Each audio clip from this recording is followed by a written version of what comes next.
Assalamualaikum warahmatullahi wabarakatuh. Perkenalkan, saya Latifah Nurfadila dengan nomor NIM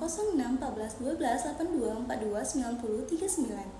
Di sini saya ingin menjelaskan tentang teori perkembangan nilai agama dan moral dari Jean Piaget dan Laurent Colbert. Mereka memberikan wawasan penting tentang bagaimana anak-anak mengembangkan pemahaman mereka tentang moralitas. Nah, yang pertama yaitu ada teori Jean Piaget. Jean Piaget ini berfokus pada perkembangan kognitif anak dan bagaimana mereka memahami moralitas melalui interaksi dengan lingkungan mereka. Piaget ini mengidentifikasi dua tahap utama dalam perkembangan moral, yaitu yang pertama ada tahap heteronom usia 4-7 tahun. Di sini anak-anak menganggap bahwa aturan adalah hal yang absolut dan berasal dari otoritas eksternal, misalnya orang dewasa. Nah, contohnya di sini ada seseorang anak yang percaya bahwa jika mereka melanggar aturan main, mereka akan dihukum secara tidak adil meskipun mereka tidak bermaksud jahat. Nah, yang kedua ada tahap otonom yang usia 10 tahun ke atas. Nah, di sini anak mulai memahami bahwa aturan dapat dinegosiasikan dan dipahami dalam konteks sosial. Mereka melalui mengembangkan empati dan mempertimbangkan konsekuensi dari tindakan mereka. Dan contohnya yaitu ada seseorang anak yang berdebat dengan teman tentang aturan permainan.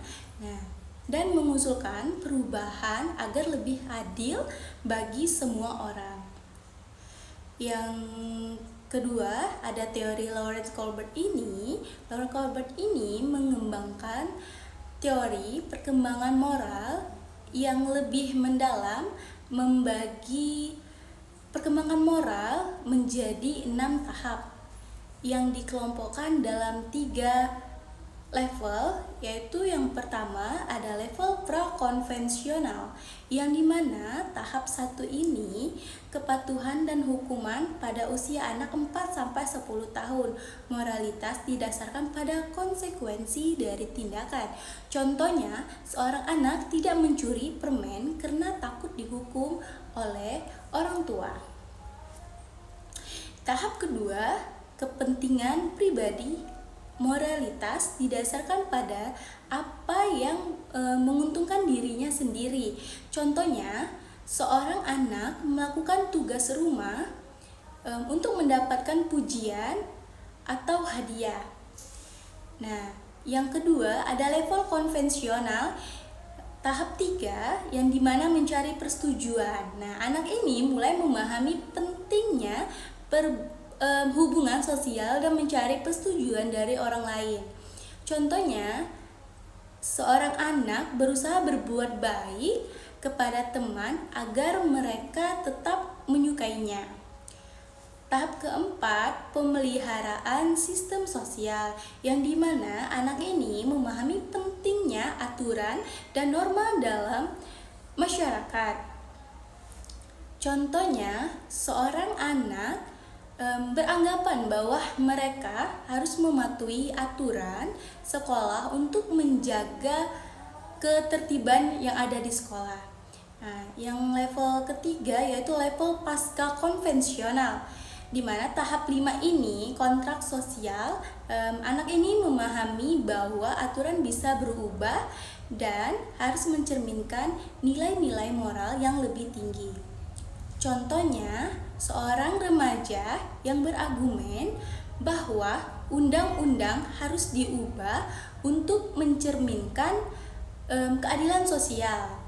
Nah, yang tahap ke-6 ini ada prinsip etika universal, di mana prinsip etika universal ini moralitasnya didasarkan pada prinsip-prinsip etika universal yang lebih tinggi.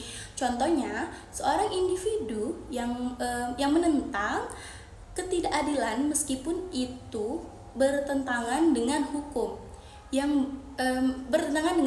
berlaku.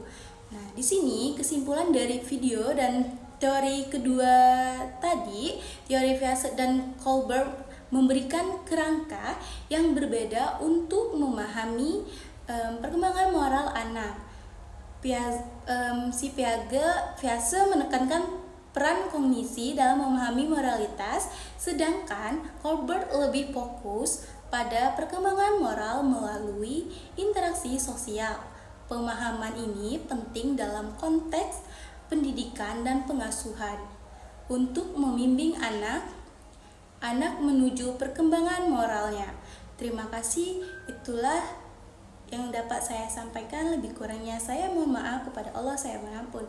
Wabillahi taufiq wal hidayah. Wassalamualaikum warahmatullahi wabarakatuh.